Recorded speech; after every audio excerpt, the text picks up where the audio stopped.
Hello guys, good morning. ഇന്ന് നമുക്ക് ഋത്തൂസിൻ്റെ ഒരു ഫാൻസി ഡ്രസ് കോമ്പറ്റീഷൻ ഉണ്ടായിരുന്നു സ്കൂളിൽ. അപ്പോൾ അതിൻ്റെ വിശേഷങ്ങളാണ് നോക്കുന്നത്. ഇന്നിപ്പോൾ ഋത്തൂസിന് കുറച്ച് ഫീവറൊക്കെ ആയിട്ട് ടയേർഡായിട്ടുണ്ട്, പക്ഷേ ആളെൻ്റെ കൂടെ തന്നെ ഉണ്ട്. അപ്പോൾ നമുക്ക് ഫാൻസി ഡ്രസ്സിൻ്റെ വിശേഷങ്ങളിലേക്ക് പോവാം. നമ്മൾ അഡീഷണൽ ആയിട്ട് ഇവിടെ നിന്ന് നമ്മൾ ഉണ്ടാക്കി കൊടുത്തിട്ടുണ്ടായിരുന്ന കാര്യങ്ങളെന്ന് പറയുന്നത് ആ പാളത്തൊപ്പി, പിന്നെ കയ്യിലുണ്ടായിരുന്ന ഒരു തൂമ്പയായിരുന്നു. അതിൻ്റെ ഫോട്ടോസെല്ലാം നമ്മളിവിടെ ആഡ് ചെയ്യുന്നുണ്ട്. നമ്മൾ ആ ഒരു പാളത്തൊപ്പി വീട്ടിൽ തന്നെ ഉണ്ടാക്കിയതാണ്. അതുപോലെ തൂമ്പയും നമ്മൾ തന്നെ ഉണ്ടാക്കിയതാണ്. പാളത്തൊപ്പി ഉണ്ടാക്കിയത് കവുങ്ങിൻ്റെ പാള തന്നെ എടുത്തിട്ട് നമുക്ക് ഋത്തൂസിൻ്റെ അപ്പ തന്നെയാണ് വീട്ടിലിത് ഉണ്ടാക്കി കൊടുത്തിട്ടുണ്ടായിരുന്നത്. പിന്നെ ആ ഒരു തൂമ്പ എന്ന് പറയുന്നത് ഋത്തൂസിന് ഹാൻഡിൽ ചെയ്യാൻ പറ്റുന്ന രീതിയിലുള്ളൊരു കമ്പെടുത്തു. പിന്നെ ഋത്തൂസിൻ്റെ LKG-യിലൊക്കെ ഉണ്ടായിരുന്ന ഫ്ലാഷ് കാർഡ്സ് കാര്യങ്ങളൊക്കെ യൂസ് ചെയ്തിട്ട്, ആ ഒരു പേപ്പേഴ്സൊക്കെ യൂസ് ചെയ്തിട്ട്, അതുപോലെ ടേപ്പൊക്കെ വെച്ചിട്ടായിരുന്നു ഞങ്ങൾ ഉണ്ടാക്കിയിട്ടുണ്ടായിരുന്നത്.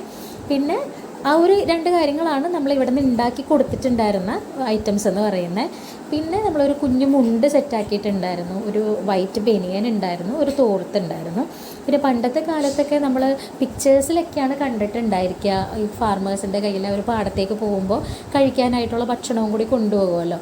അതിൽ നമ്മൾ ശ്രദ്ധിച്ചിട്ടുള്ളൊരു കാര്യം ആ ചോറ്റുപാത്രമാണ്. അപ്പോൾ അതും കൂടി ഞങ്ങൾ ഇൻക്ലൂഡ് ചെയ്തിട്ടുണ്ട്. ആ ചോറ്റുപാത്രമൊക്കെ റെഡിയാക്കി നേരത്തെ കയ്യിൽ കൊടുത്തിട്ടുണ്ടായിരുന്നു. പിന്നെ ഞങ്ങളൊരു കൺമഷിയൊക്കെ എടുത്തിട്ട് മീശയൊക്കെ വരച്ചു കൊടുത്തു, താടിയൊക്കെ വരച്ചു കൊടുത്തു, അങ്ങനെയൊക്കെ ചെയ്തിട്ടുണ്ടായിരുന്നു. പക്ഷേ രാവിലെ പോകുന്ന സമയത്ത് തന്നെ ഋത്തൂസിന് ആ ഒരു ഹെൽത്ത് ഇഷ്യൂസൊക്കെ സ്റ്റാർട്ട് ചെയ്തിട്ടുണ്ടായിരുന്നു, കുറച്ച് ജലദോഷവും കാര്യങ്ങളൊക്കെ ആയിട്ട്. അപ്പോൾ അതുകൊണ്ട് അതിൻ്റെ കുറച്ചൊരു വയ്യായിക ഉണ്ട് ആൾക്ക്. എന്നാലും ഫോട്ടോസൊക്കെ എടുക്കാനൊക്കെ കൂടെ തന്നെ ഉണ്ടായിരുന്നു. അതെല്ലാം നമുക്ക് അങ്ങനെ ചെയ്യും ഇങ്ങനെ ചെയ്യുന്നൊക്കെ പറഞ്ഞു തന്നപ്പോൾ നമ്മുടെ കൂടെ തന്നെ നിന്നിട്ടുണ്ടായിരുന്നു. പിന്നെ ഇടയിൽ വല്ല ചുമക്കോ അങ്ങനെയുള്ള പേടിയൊക്കെയാണ് സ്റ്റേജിൽ, വേറെ ഇഷ്യൂസൊന്നും ഉണ്ടായിരുന്നില്ല. പറ്റുന്ന പോലെ ചെയ്താൽ മതി എന്നുള്ള രീതിക്കാണ് നമ്മൾ വീട്ടിൽ നിന്നും പോയിട്ടുണ്ടായിരുന്നത്. പിന്നെ തലേ ദിവസം തന്നെ സ്ക്രിപ്റ്റ് കാര്യങ്ങളെല്ലാം ഋത്തൂസിന് പറഞ്ഞു കൊടുത്തിട്ടുണ്ടായിരുന്നു. അപ്പോൾ അങ്ങനെയാണ് ഞങ്ങൾ പോകുന്നത്. അപ്പോൾ ആ ഒരു സമയത്ത് മാത്രം കുറച്ച് മഴയൊന്നും ഉണ്ടായിരുന്നില്ല.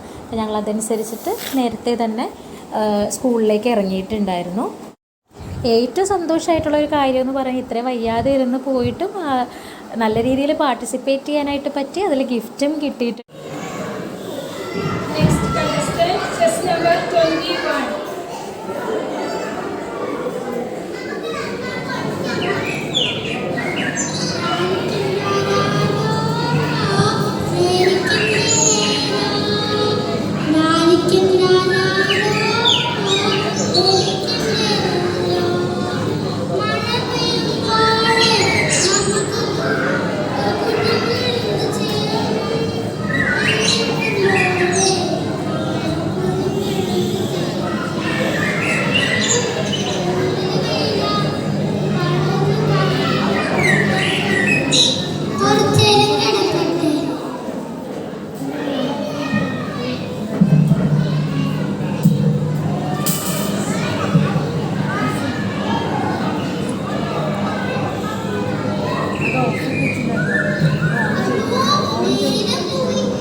അങ്ങനെ കോമ്പറ്റീഷനെല്ലാം കംപ്ലീറ്റ് ആയി കഴിഞ്ഞപ്പോൾ തന്നെ വിന്നേഴ്സിനെയൊക്കെ അനൗൺസ് ചെയ്തിട്ടുണ്ടായിരുന്നു. UKG-യിൽ ഋത്തൂസിൻ്റെ 3rd പ്രൈസാണ് കിട്ടിയിട്ടുണ്ടായിരുന്നത്. അപ്പോൾ വിന്നേഴ്സിനെല്ലാം സ്റ്റേജിൻ്റെ അടുത്തേക്ക് വിളിച്ചിട്ട് എല്ലാ പ്രൈസൊക്കെ ഡിസ്ട്രിബ്യൂട്ട് ചെയ്യുകയാണ്. അങ്ങനെ ഋത്തൂസിനും വിളി വന്നു. ഋത്തൂസിന് സർട്ടിഫിക്കറ്റും അതുപോലെ തന്നെ ഒരു മെഡലുമാണ് കിട്ടിയിട്ടുണ്ടായിരുന്നത്. ഭയങ്കര സന്തോഷത്തിലായിരുന്നു ഉണ്ടായിരുന്നത്. ഇതേപോലെ തന്നെ ലൈറ്റ് മ്യൂസിക്കിൻ്റെ കുറച്ച് വിശേഷങ്ങൾ പറയാനുണ്ട്. അത് നമുക്ക് അടുത്ത വീഡിയോയിൽ പറയാം. എനിവേ, അപ്പോൾ അടുത്ത വീഡിയോ കാണാം. Bye bye.